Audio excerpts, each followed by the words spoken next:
Gary, really appreciate you carving out some time today. My pleasure. Thanks. So I'd love to start the conversation by, going right back to your early days, your days at university when you're studying applied physics at Harvard and aerospace engineering at Stanford University. And then, all of a sudden you then pivoted and decided to pursue journalism at, I believe it was Columbia University.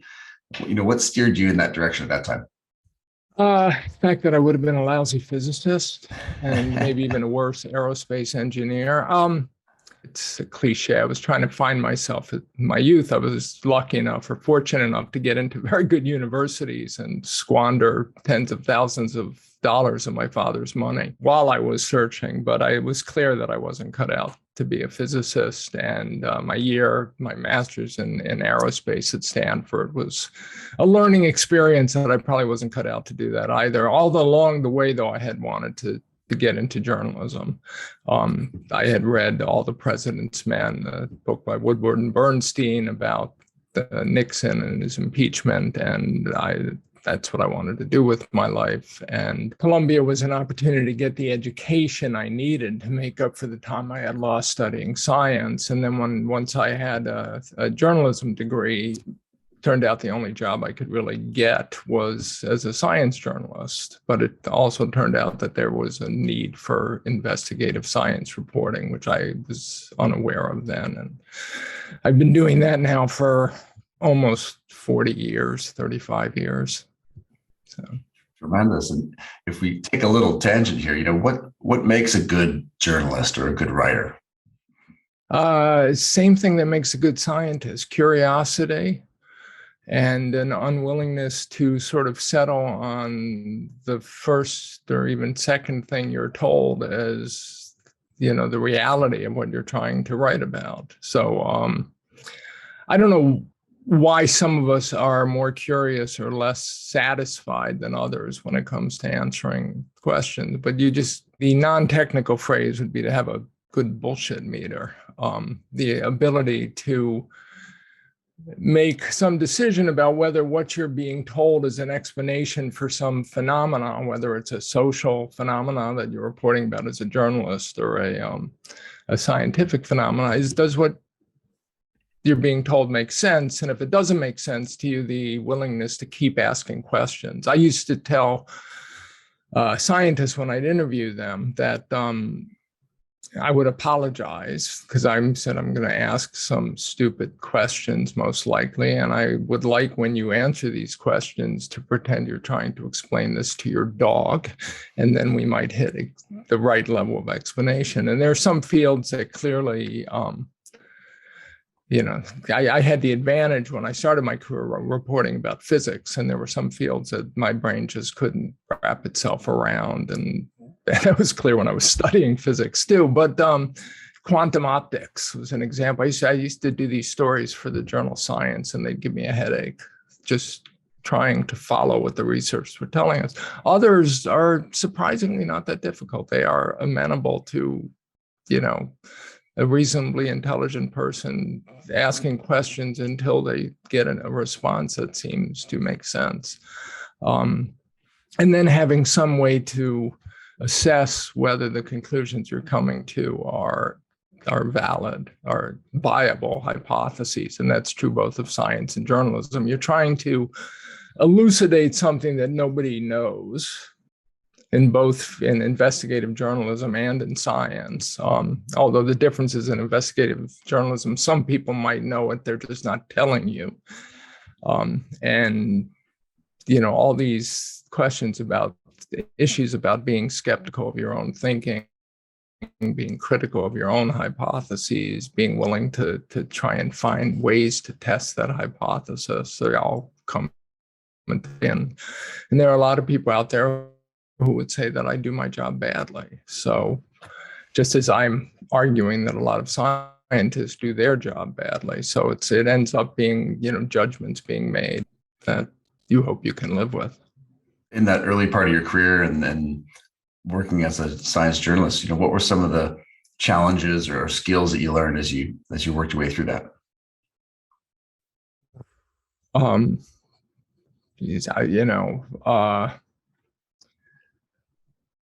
Well, first of all, I mean, the biggest challenge, you have to recognize bad science when you smell it, put it that way. My learning experience. So 1984, I was working at Discover magazine, which was a major science magazine, still is. It was owned by Time Incorporated at the time. And I had written an article about a physicist who taught at Harvard and did his physics at CERN, the European Center for Nuclear Research in Geneva. And he had come upon fundamental particles. So he had claimed to have discovered fundamental particles that would be sort of completely new physics. And he had given a talk about this at the American Physical Society meeting in Washington. And I had asked him if I could go write a book about this, because it's rare that people predict discoveries. Yeah. And he was predicting, he said, we just have to turn on our accelerator and get a little more evidence. And I thought this would be an opportunity for me to write a book similar to the double helix, written about the discovery of DNA. Or the structure of DNA. But I wouldn't have to, since I wasn't one of the players, I wouldn't have to be as smart as Crick or Watson or this physicist was. Anyway, he says yes. I go off to Geneva. I move in to the hostel in the laboratory. I start documenting what I think is going to be this great discovery. I'm very excited about being able to do this. This is, a unique thing for a young science journalist. It very quickly appears that what this physicist was claiming was likely wrong. There were certainly people on his experiment. The experiment had 150 physicists on it.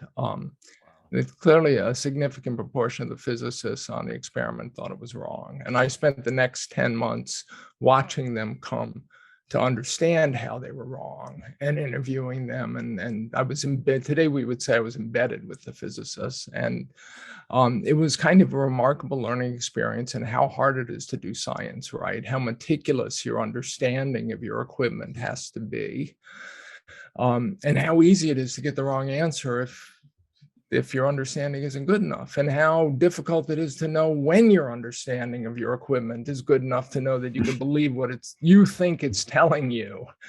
And that was a unique opportunity for me as a journalist. And there are very few journalists, maybe none, who have ever had the opportunity to watch a mistake being made in real time and watch how the scientists deal with it or don't deal with it. And many of the physicists on the experiment respected what I was doing and liked and respected me. So I had sort of remarkable access to these people. I mean, we became friends. It's interesting. When I finally was done, I wrote a book called Nobel Dreams about it, Power, Deceit, and the Ultimate Experiment, which is not my best writing, but it was an interesting learning experience. The head of the experiment, this physicist who had now won the Nobel Prize for earlier work that was also mostly wrong, wanted to sue me for slander or libel. And he had an executive committee of physicists who were heads of all the different institutions that were part of this experiment. And he wanted them to join in so they could all sue me together. And something like 2/3 of his executive committee had read my book in draft and made corrections for me to make sure that I didn't make any mistake that could lead me to be sued, for instance, because they all appreciated what I was doing, because they had the same issues with this Nobel Prize winner as I did. Interesting. Anyway, I think of all the things I had to learn to do what I ended up doing, that was it. It's just, you have to recognize how difficult this is, how there's no place in the process of science where you could make an assumption and say, I'm going to believe this is true and work from there, because as soon as you do that, you're going to get the wrong answer. It's just nature isn't that kind.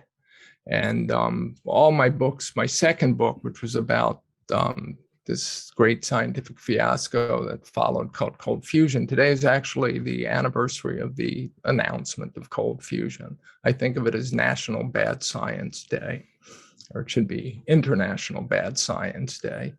That was March 23rd, 1989.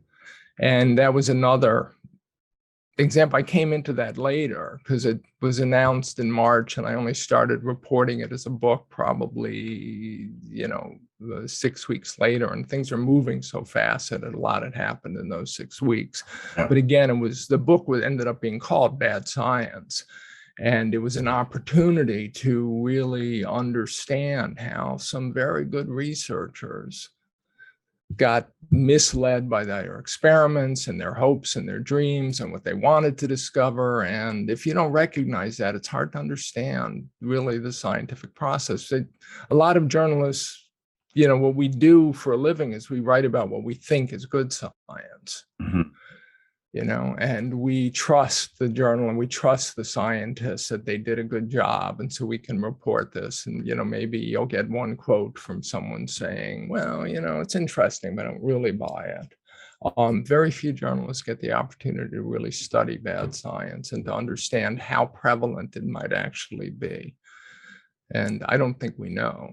So. Yes, that's fascinating stuff. And if we fast forward from there to the release of your book, Calories, Bad Calories, in the mid 2000s, obviously the shift towards nutrition and health. What sparked that interest for you? Well, I went from writing about cold fusion. After I wrote about cold fusion, I had a lot of friends in the physics community, and they were dealing with this idea that electromagnetic waves from power lines cause cancer. Now that's sort of morphed into this idea that your cell phone could give you brain tumors or leukemia if you hold it, Close your head for too long. Yeah, and they thought this was terrible. So because they were physicists who dealt with things like electromagnetic waves, they had been brought into this controversy, and they were stunned at how bad the science was in this field. And so the way you determine whether or not, the one way that people tried to determine whether or not cell phones or power lines cause cancer is by the science of epidemiology. So you take a whole bunch of people who live near power lines, and then you compare them to people who don't live near power lines, and you look to see whether or not they have more or less, rates of whatever cancers you think might be related. And there are various ways you could assess the electromagnetic field strength that's coming from the power lines. So you might do various different measurements of that. And then you have to assume that the difference between people who live close to power lines and people who live far away from power lines are only whether or not the power lines, not, for instance, people who tend to live close to power lines might be poorer than people who live farther away. Or, there's just all kinds of ways you can be fooled by what you think is a very simple test of your hypothesis. So anyway, these physicists thought the science was terrible. And they said to me, basically, Gary, if you like writing about bad science, you should look at this stuff in public health because it's terrible. That's the quote I remember from a very well-respected physicist at Yale University. And so I did. So I did an article on the power line controversy itself, and then that was all dependent on the science of epidemiology. And while I was doing the interviews, I was interviewing epidemiologists, and they seemed to pay no attention, even the good ones. These are well-respected, seemingly intelligent guys, but they had no sense of all the sort of rigor and methodical skepticism, institutionalized skepticism that the physicists, in my experience, first at CERN with Nobel Dreams and then cold fusion, had taught me is absolutely necessary to get the right result. So by now I was writing for the journal Science. I pitched them on an article on epidemiology that was relatively famous or infamous about its limits, suggesting that it had become an effect or had never progressed beyond being a pseudoscience. And then once I was writing in public health, I started covering more issues related to diet. And then I just stumbled into this sort of, first, the idea that salt causes hypertension, which is, the idea that we should eat a low salt diet is as well accepted an idea in nutrition as there is, that if we do so, we'll avoid, it's salt that raises our blood pressure. And it turned out that I spent 9 months on that story. I interviewed about 85, I think it was, researchers and administrators who had helped create this belief system that salt was the cause of hypertension, and the science just wasn't there. The evidence to support it just wasn't there. It was an interesting hypothesis that had more or less failed the tests that it had been put to, but people had become so invested in it, they didn't care about the failure. They picked whatever evidence they liked from the tests that seemed to confirm their belief, and then they said, we didn't do the test right. Yep. While I was doing that, one of the worst scientists I'd ever interviewed, and I thought I had interviewed some of the worst scientists in the world, one who was clearly in the bottom 5, took credit not just for getting Americans on the low salt diet we were eating, but the low fat diet. And so I spent a year on the dietary fat story, a year for a single magazine article. I interviewed about 140 odd researchers and Interesting. Read stacks and stacks of documents, although back then they were hard to get. Now to say you read like 30 articles is like nothing, because people download 30 articles in a day. And while I was doing that story, I interviewed a guy who had been administrator at the National Institutes of Health. And he said, yeah, it's interesting. In the mid-1980s, we put the whole country on a low-fat diet. And we thought, well, if they don't eat the dense calories of fat, they'll at least, if nothing else, lose weight. We didn't really know if it would make a difference in cholesterol. And lo and behold, since then, we have an obesity epidemic. So they ate less fat and more carbohydrates, and they got fatter. Mm. I thought, that's interesting. I bet there's a story there. And then, I did basically used that thinking alone to pitch a story to the New York Times Magazine. It was called "What If It's All Been a Big Fat Lie?" And was seen as the lead suggested that maybe of all the people doing nutrition and obesity research, the one who got closest to the truth was Atkins of Atkins' Diet Revolution, which was, quackery as far as the medical community was concerned. And anyway, then it went from there. Yeah, it's interesting, isn't it? Looking back, obviously the importance of protein and what we see now in the research around protein. And I remember back in the late 90s applying to medical schools, and it was difficult to find any docs that really felt that nutrition could have a significant impact on any real meaningful outcome. So it's, fast forward 20 years, and it seems every doctor now has got nutrition on their mind, which is great on one side, and then of course a little bit challenging in another sense. But well, it's interesting because I'm writing this book now on diabetes, which is kind of a historical case study of its diabetes and diet and how we came to believe what we believed, and how various strains of evidence were dismissed. And I mean, the argument was always diet's got to be the cornerstone of at least type 2 diabetes treatment. It's got to be. That's what they said 100 years ago. They say, throughout, it's always diet, because type 2 diabetes associates with obesity. So you got to get people to eat less. That was a belief. Or you got to control weight. That is the fundamental thing. So we got to control blood sugar. That's what we would like to do. But the way we're going to do that is by controlling people's weight or getting them to a healthy weight. And nobody knew how to do that.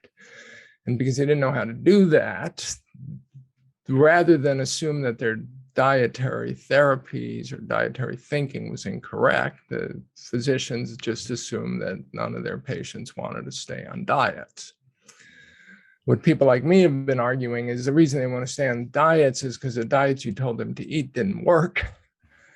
So why should they do it anyway? Or if they lost a little weight, they were hungry all the time, and nobody wants to be hungry all the time. And so the non-compliance you were seeing was not necessarily a result of the cognitive challenges of your patients, but because of the fact that you were giving them the wrong advice. If you gave them the right advice, then they could actually change their health. And it's fascinating, and it sort of brings us to the topic here today around the recent paper that Dr. David Ludwig and colleagues, you contributed to, the Carbohydrate-Insulin Model, physiological perspective on the obesity epidemic. Now, in the paper, obviously talking about how the obesity pandemic really is caused by overconsumption and then all these highly palatable and energy-dense processed foods that are around us, and of course, sedentary living, which has obviously been exacerbated by the pandemic. And despite this, persistent focus on eating less and, moving more, we really haven't been able to, with the energy balance model, which is sort of the dominant model, be able to correct these historic highs in terms of obesity. So could you maybe start by defining or summarizing the updated iteration of the carbohydrate insulin model?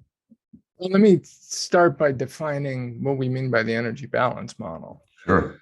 Okay, because that's fundamental to all of this. I just said, go back 100 years, read Elliot Jocelyn's diabetes textbooks from the early 1920s, which you can get on Google Books now. And they're talking about you got to maintain a healthy weight. And the assumption always is they were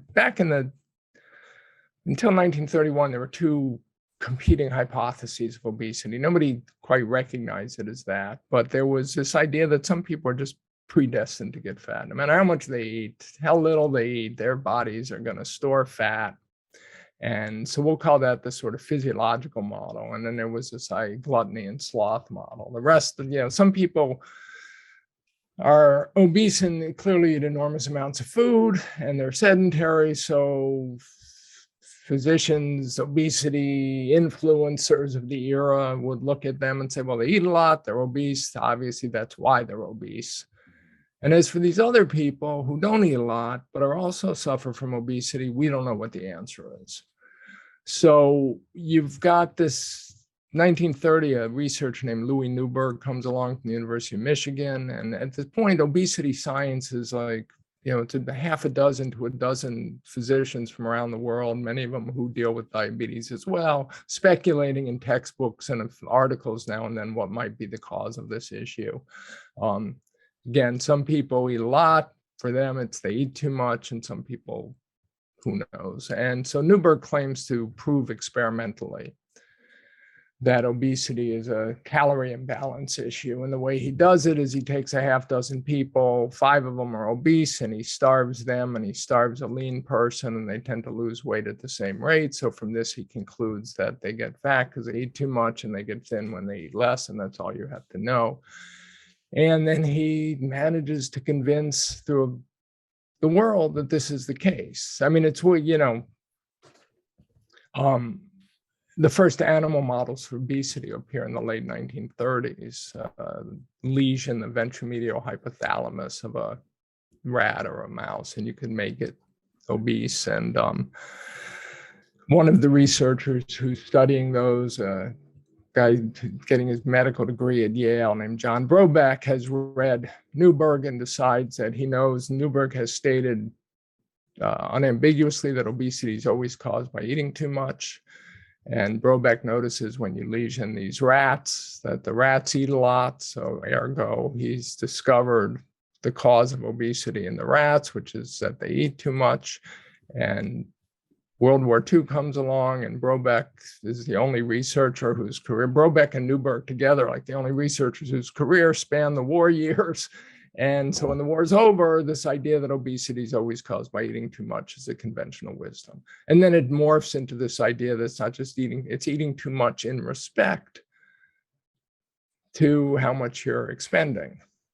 So it's not just intake, it's expenditure. And since we know that people with obesity often appear to be sedentary, we could assume that the sedentary behavior also feeds the obesity. And by the 1970s, 1980s, this evolves further into this idea that molecules, compounds, hormones that are related to obesity work by stimulating eating behavior in the brain. And the most famous is leptin. So the idea is leptin inhibits eating behavior, and when you're leptin deficient or your leptin molecules are defective, they don't work, you eat too much, and that's the cause of being fat. So this idea, obesity by the conventional thinking, what we've all grown up being taught, and you have to trust me that virtually all of the research, like 99 to 99.99% of every article, ultimately is dependent on this idea that obesity is caused by overconsumption of food. One of the things I did in my research, because I went back in time to look at how the science evolved, I realized there was always this competing hypothesis that obesity was a hormonal disorder. So people who are struggling with obesity don't do so because they can't balance their intake to their expenditure, but they do so because their fat tissue, for whatever reason, is taking up too much fat. It's like a fat accumulation disorder, not an energy balance disorder.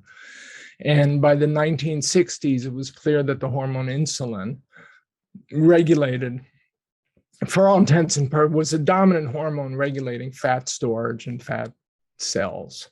So you elevate insulin, you store fat, and when insulin comes down, you mobilize fat from your fat tissue and your lean tissue burn it for fuel. And insulin, it's funny, very influential, well-respected physiologists and endocrinologists would refer to insulin as the signal of the fed state, but it's a signal that you're fed carbohydrates.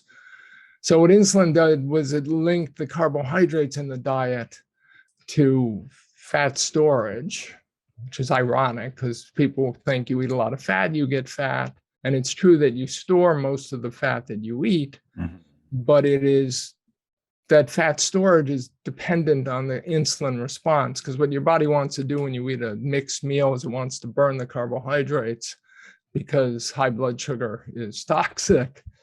And in order to do that, it basically tells your fat cells to store the fat until the carbs are gone. And insulin is the primary signal. There's a whole slew of hormones that are in this sort of being orchestrated. Playing roles, yeah. Anyway, so that's it. So by the 1960s, 70s, there had also been a sort of conventional thinking that carbohydrates themselves are fattening, without any thinking of the underlying mechanism. Just this idea that it was, you know, the article I quote in all of my books was from one of the two leading British dietitians in 1963, who said every woman believes that carbohydrates are fattening. That's a piece of nutritional wisdom with which no one would disagree, something very close to that. And that was the conventional wisdom, and it dates back to the 19th century, the belief system that, you know, people, women in particular, tend to put on fat when they eat bread, rice, potatoes, pasta, sweets, of course. You know, the idea that beer is fattening.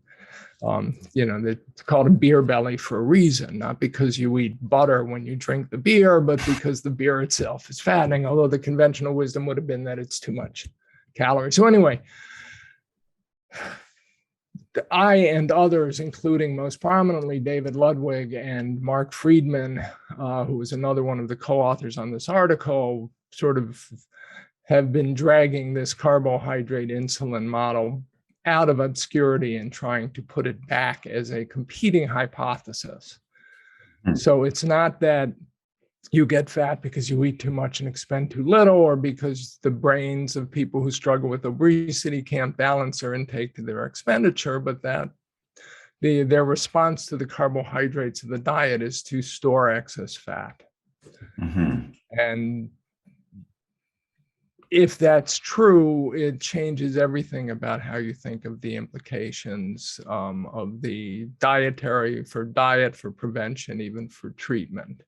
And so this is the argument that, you know, we've been making in various venues. I've been making it in my books and in an article that was published simultaneously with the American Journal of Clinical Nutrition article. And, you know, it's very hard to shift the paradigm. It's relatively easy to get a paradigm accepted. It's very hard to shift it once an entire community of people, and not just scientists, but health educators and doctors and nutritionists and dietitians and trainers and your friends at the grocery market all come to believe one thing, and then you come along and say, oh, by the way, that was wrong. But this article is part of the process of trying to get people to take these arguments seriously, that it's not about how much you eat and exercise. It's not that people with obesity have something wrong with their brains that are making them eat too much consciously or subconsciously in this, you know, energy dense food environment in which we live, but that they have a, you know, hormonal physiological disorder that makes them store excess fat in response primarily to the carbohydrate content of the diet, and that goes through insulin.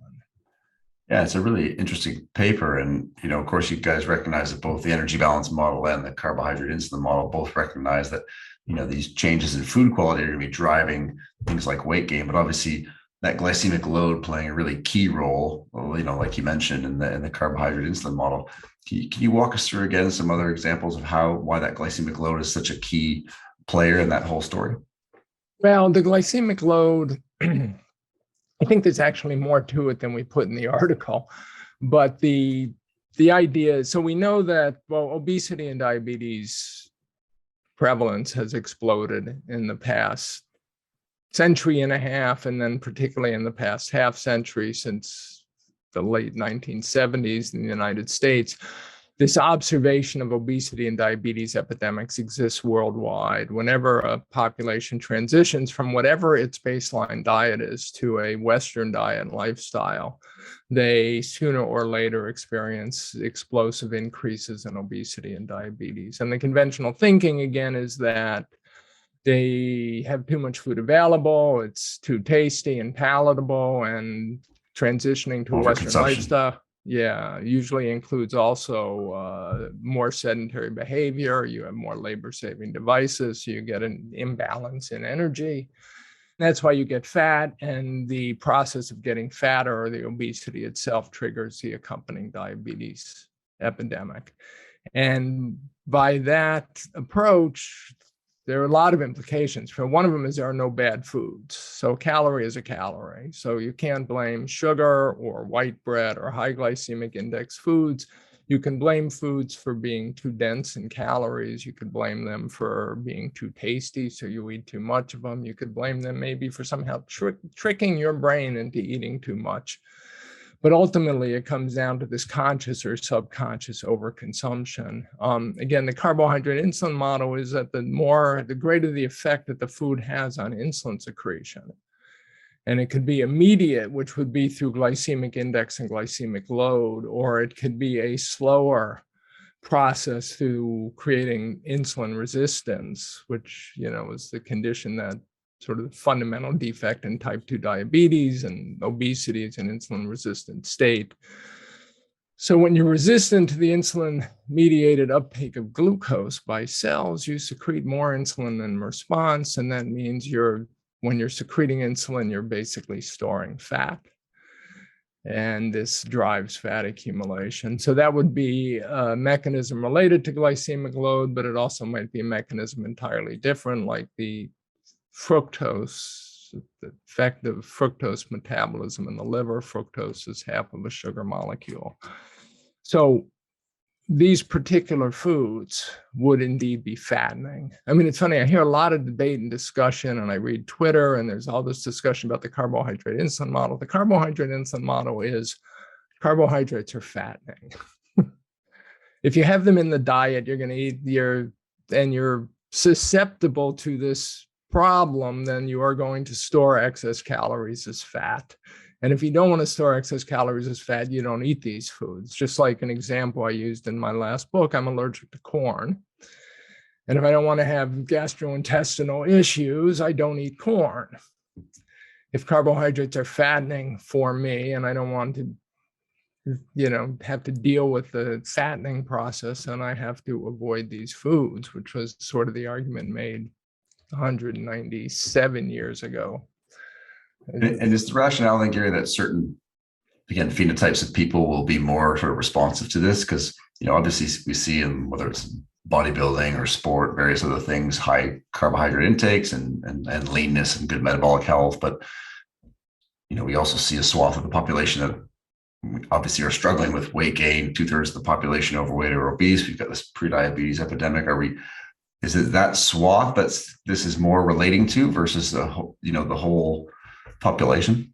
That's one of the fundamental observations. We know that we can take an entire population, any population we want, add Western diets to whatever they were eating. And that's, sugar, flour, alcohol, seed oils for those people who, and some people will get obese and diabetic and other people won't. Just like we could take an entire population, give them cigarettes and set them to smoking, and some people get lung cancer and some people won't.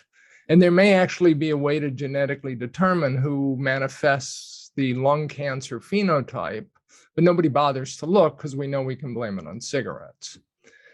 So here the idea is, yeah, there's a certain segment of the population that gets bigger with each generation, which we can probably should discuss, and as part of this carbohydrate-insulin model, that, you know, manifests the obese diabetic phenotype in a carbohydrate, sugar, high G glycemic load, high sugar environment, and a segment of the population that doesn't. The problem is the segment that doesn't often become the bodybuilders and the physical trainers and the athletes. And because they're working out so hard and so dedicated to being fit, they assume that if everyone did like they did, they would be fit also, right? Mm-hmm. You know, if you're a marathon runner and you're lean, it's easy to assume that if everyone ran marathons, they would be lean too. And if they're not lean, it's also easy to assume that they're not lean because they don't put in the effort that you do running marathons. What you don't think about is that your body is, you know, a metaphor I used in my last book is actually maybe all of them. You know, it's like a greyhounds thinking that if they could just get the basset hounds to run around the track, the basset hounds would look like greyhounds. And what you get is emaciated, exhausted basset hounds. But not for a second do you end up with anything that looks like a greyhound because they're different animals or different phenotypes. So you add the ideas, you add these carbohydrates to the diet, a certain segment of the population can't tolerate them, and they manifest this obese diabetic phenotype, and then which is, you know, at its heart an insulin resistant phenotype. And when the women in this segment become pregnant, if they are insulin resistant during pregnancy, so if they gain a lot of weight during pregnancy, if they have an abnormal glucose tolerance test, that's all of it is a sign of insulin resistance. If they're gestationally diabetic, which is insulin resistance, then they will pass this on, this sort of accentuate this phenomena in their children. And again, there are very good studies done, particularly with the Native American tribe, the Pima in Arizona, showing how this phenotype is magnified with each generation. You get more and more of them very quickly with each generation. Interesting. And within those additional parameters you talk about, those other dietary components, you mentioned fructose. You know, in the paper, in the article, you talk about obviously protein and fatty acid type, fiber, even things like food order within the meal, environmental exposures. You know, can you touch on some more that can be contributing in a meaningful way, potentially?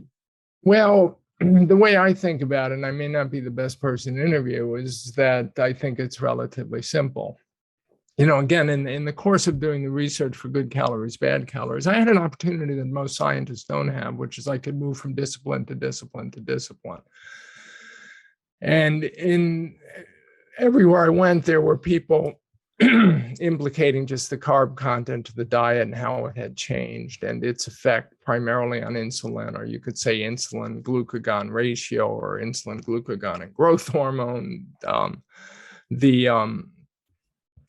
My gut feeling has always been that it's the glycemic index and like I said, the sweetness, the sugar content, and sugary beverages might be fundamental to all of this. They might have to sort of trigger the initial insulin resistance. And there was significant research in animals. You never know what that means, whether it can be extrapolated to humans. But the easiest way to create insulin resistance in animals is to feed them high sugar diets.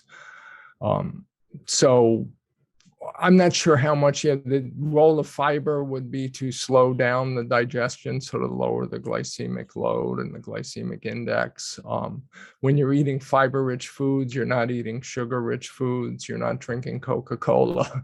And so there are a lot of, one of the issues with the way we fund science since the 1950s is the National Institutes of Health will fund virtually everyone to do a little bit of research.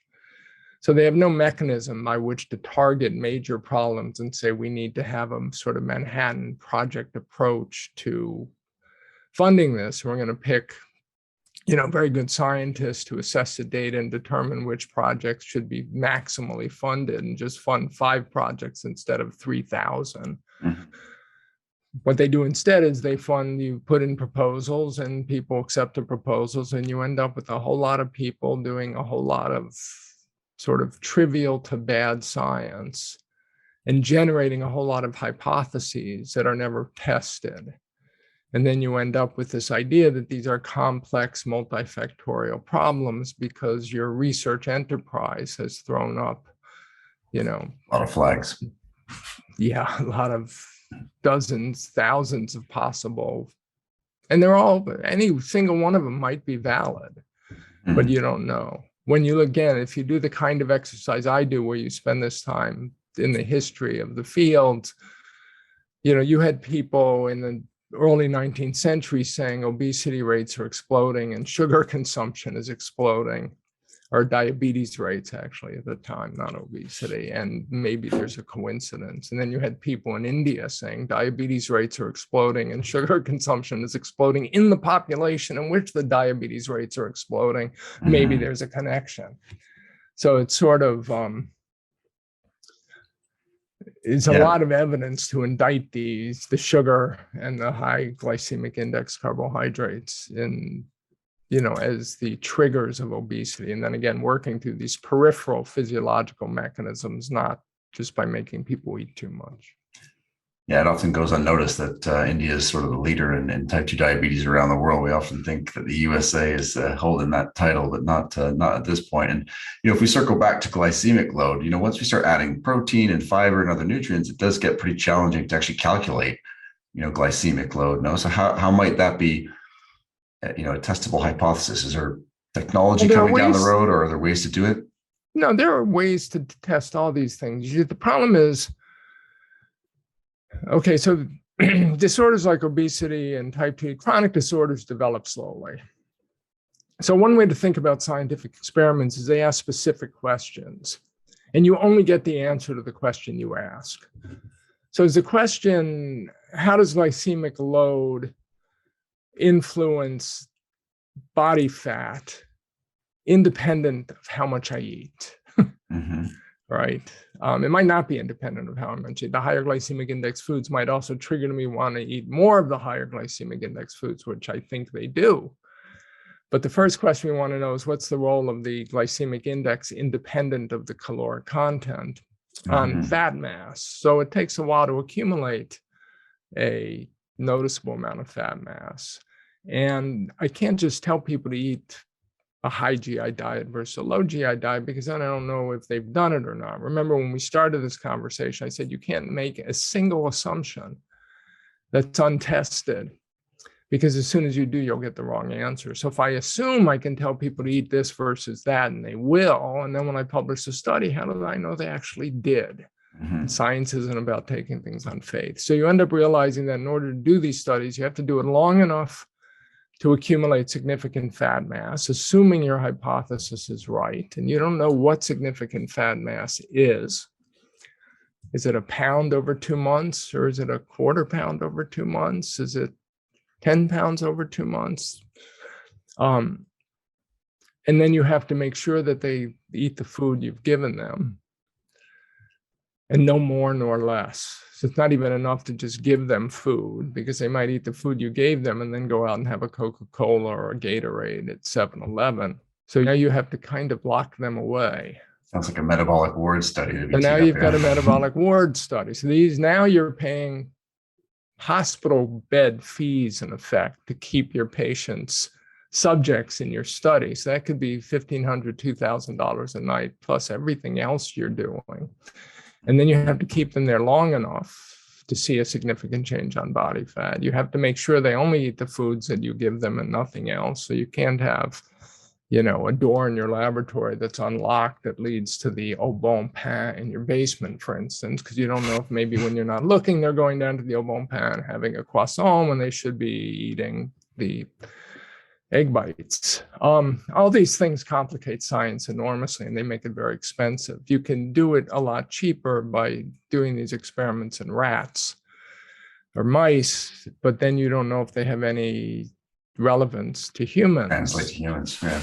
Yeah, so it's sort of what you end up with is, again, a lot of people doing a lot of pieces of experiments, sort of facets, things that could possibly be useful experiments if they lasted, say, 3 months longer, or if they had better control of the diet, or if they differed. They can be tested, though. All these hypotheses can be tested. They just need the will to test them, the ability to come up with experiments that are rigorously controlled, but that an institutional review board will still consider ethical, and the money to pay for them. And all of these are in short supply. So it's sort of, you end up with a lot of people arguing on Twitter about the value of experiments that are fundamentally incapable of determining what we need to know. Getting back to the article that was published, David Ludwig and Kara Ebeling and a dozen or so co-authors, including me and Marc Friedman, the purpose of that article was to say this hypothesis has to be taken seriously. It is a challenge to this energy balance thinking. It is not how we've thought of obesity for 100 years. It's incredibly important, and it has to be taken seriously. You can criticize it, you could critique it. What we need to do is test it, because we're living through obesity and diabetes epidemics, and they're, arguably doing considerably more damage than COVID. And within that carbohydrate-insulin model, what role does the brain seem to play? It doesn't seem to play a very large role in that model, does it, as compared to the energy balance model? Well, my friend Marc Friedman likes to say you have to keep in mind what's the shot and what's the echo. So in the energy balance model, the brain regulates fat accumulation. And it does it, and I may be oversimplifying, for which I'm going to apologize to people who listen to this and criticize me on Twitter. It does it by manipulating energy intake and expenditure, and ultimately the difference between intake and expenditure, that's determined ultimately by the brain, is what then is stored as fat. And this alternative model says, look, the brain plays a role in fat accumulation. We've known that for nothing else 150 years or so. I mean, but it doesn't do it by manipulating intake and expenditure directly. It does it by hormonal and central nervous system effects on fat storage and fat metabolism. In 1850 or so, Claude Bernard, the great French physiologist, punctured the third ventricle of the brains of rats and animals, probably dogs back then, and got them to, dump glycogen from their liver into the bloodstream. The brain, we've known, there were studies, observations in the first half of the 20th century of individuals who had spinal cord damage. And above the damage to the spinal cord, they'd be lean, and below it, they'd be obese. And so the researchers who studied fat metabolism realized that the central nervous system, the nervous system innervates fat cells.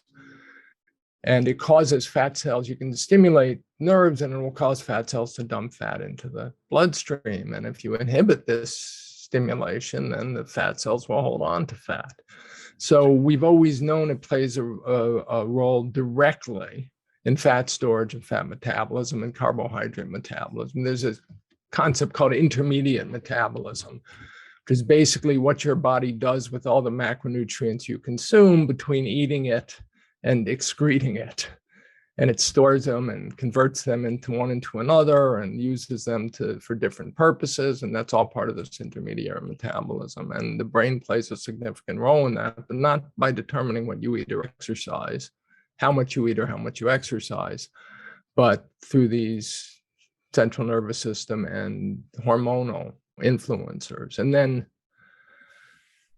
whatever happens in the periphery can feed back to determine how much we eat and exercise. So for instance, if you're storing excess calories, those calories aren't available to be used for energy. And so you're going to expend less energy as a result. If one of the theories I didn't discuss in any of my books, because it was one level of complication more, is that the signal to the brain whether or not to eat is not necessarily these hormones that the metabolism of the research community has embraced, like leptin and ghrelin and MPYY, but it's actually responding to the energy status of liver cells. So the liver sort of serves as an energy sensor in the body. All the various macronutrients pass through the liver. Yep. And you need an organ that just as the eyes receive photons from the outside world and then transmit the information to your brain, which then creates pictures out of it. The idea is your liver receives information on basically the energy content of your body and sends signals to the brain whether or not you should eat or not eat. And this is a hypothesis. I did discuss the general nature of it in the last chapter of good calories, bad calories. But again, your brain is responding to your body.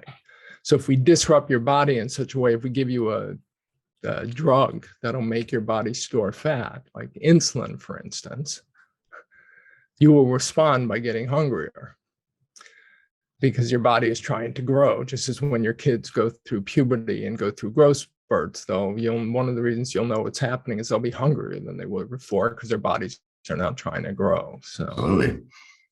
Yeah. And so, Gary, if we look kind of 5-10 years down the road, what does the evolution of research in this area around the carbohydrate-insulin model? Oh, again, this depends on funding availability. There are experiments that can be done. There's not a lot of interest by the NIH to fund this research. You get a different variation on it, which is, again, the implication of the carbohydrate-insulin model is that carbohydrates are fattening. Okay, simple statement. And the fewer carbohydrates you eat, the less of an effect they will have on you. So the extreme is ketogenic diets, right? That's where you remove the carbs in the diet and replace them with dietary fat, because that's the one macronutrient that doesn't stimulate insulin secretion. There's been an explosion in ketogenic diet experiments. They cannot establish, as they're typically done, what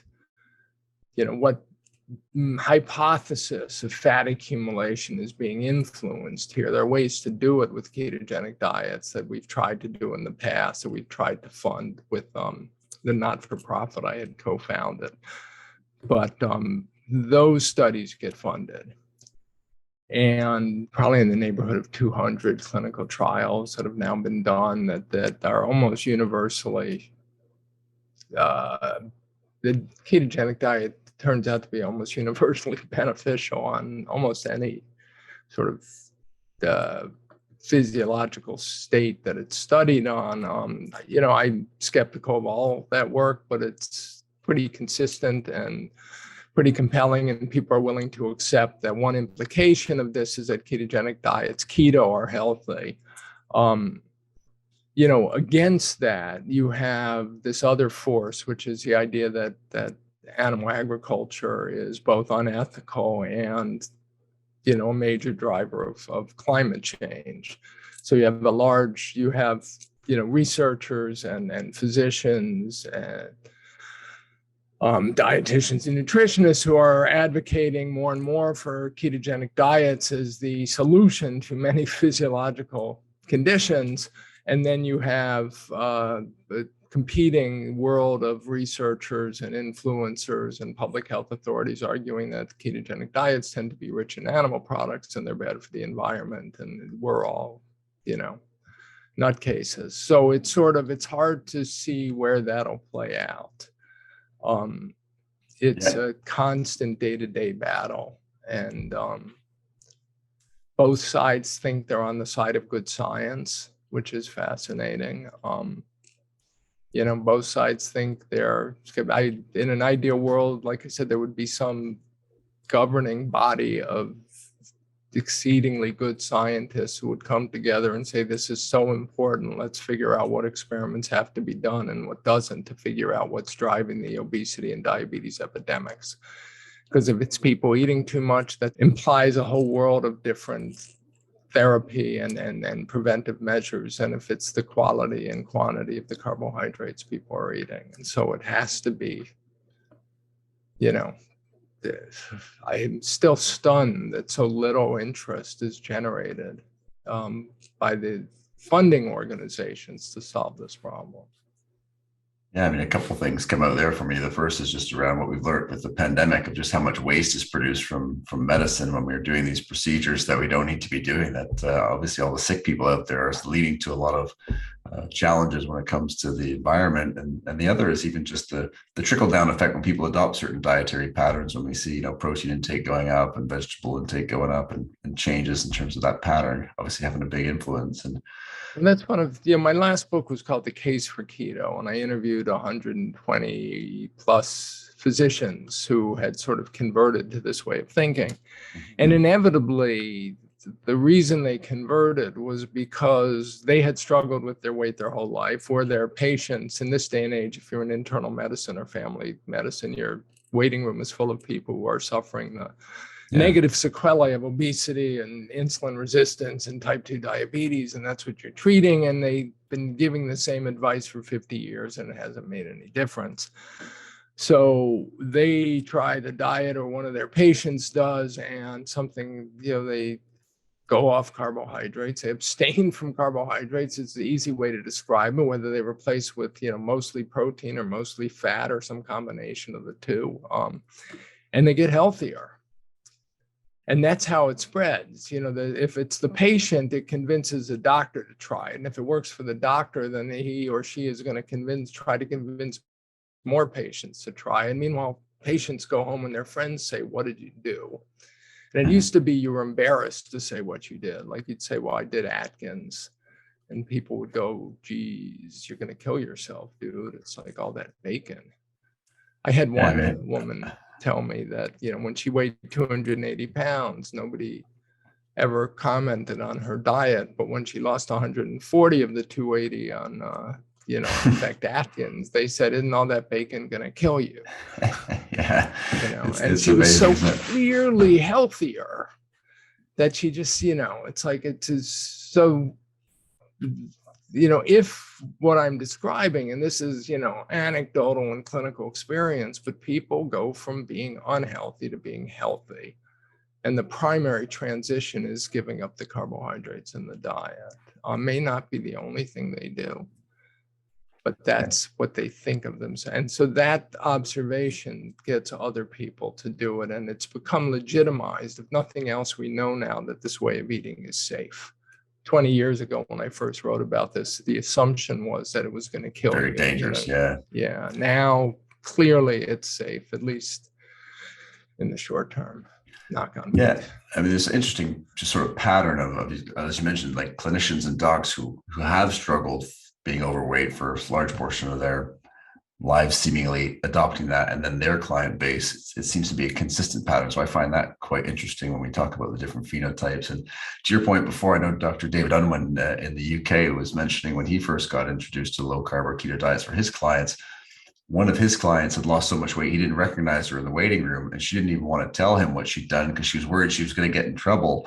And when he found out, he was obviously very supportive, and he tried to join the Facebook group for this at the time. Maybe this is 15 years ago, low carb. And they thought that he was sort of a mole, and they kicked him out because they thought he was there to sort of rain on the parade. So it's amazing how far things have come in the last 10, 15 years. And that leads me to for you, Gary, what's next for you in terms of projects? What things are you working on? I know you mentioned diabetes, and I have to finish this book on diabetes, which is fascinating. I'm a little skeptical about who's going to want to read it because it's a kind of deep dive into the history of the medicine. It's a kind of case study on the limits of medical science, because you learn that medical science evolves because physicians trying to treat their patients are trying to get their patients healthier, but they're making decisions based on what they know at the time.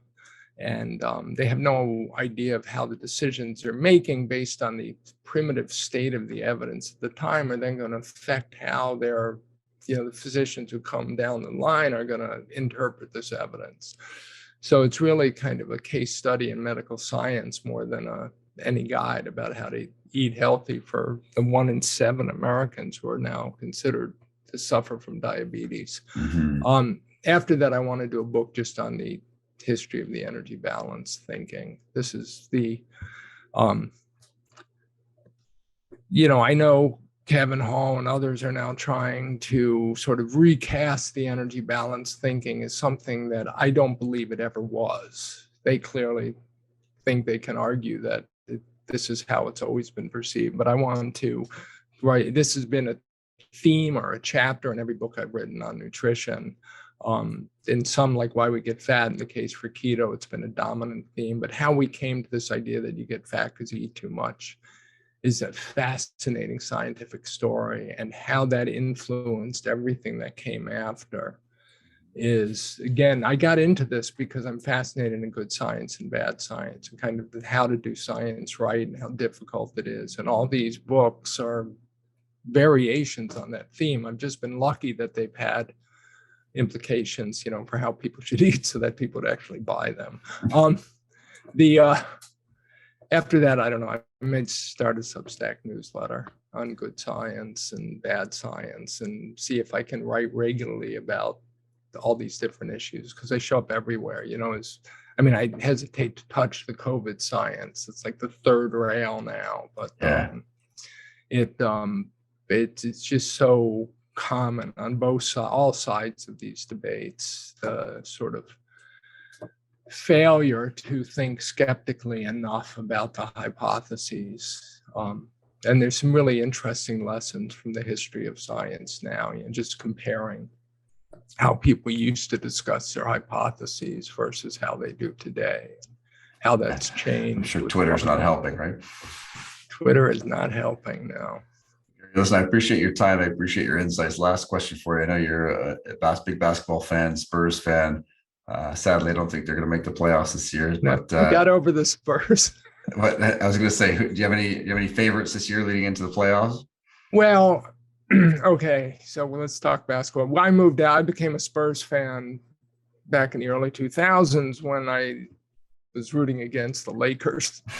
I lived in Los Angeles, and if you rooted against the Lakers in the early 2000s, you followed the Spurs and the Kings, and then the Kings evaporated, but the Spurs never did. So I stayed a Spurs fan. I loved the way Tim Duncan, Popovich and the whole group, Parker. I love that team. I love the basketball they played. I love their attitude about it. And then I moved to San Francisco and Oakland, where the Warriors are. And Zaza Pachulia, the Warriors stepped on Kawhi Leonard's foot in a playoff game when the Spurs were up by 22 points in the third quarter and ended the Spurs dynasty. Yeah. And I could not win. Then the Warriors took their 73-win team and got Kevin Durant to join. And I couldn't back that. That went against all my beliefs about the sort of, playground basketball rules. The best player doesn't join the best team. Anyway, KD left. The Warriors became underdogs. The Spurs just are not anything. To keep up. Yeah, so now I'm a Warriors fan. But even that's looking like a bad decision this year. So see what happens. They were doing well there for a minute with so Kyrie rolled his ankle, but we'll see. We've got our Canadian Andrew Wiggins having a big year out there for the Dubs as well. So we'll have our fingers crossed for them too. But Gary, as always, appreciate your time. Where can people stay connected with you and keep up with your work?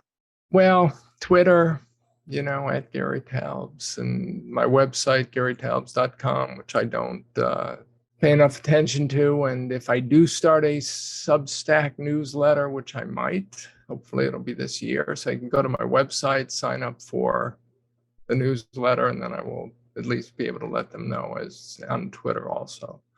I do hope to get back to writing more regularly instead of, just coming out with a book every 3 or 4 years, which may not be enough.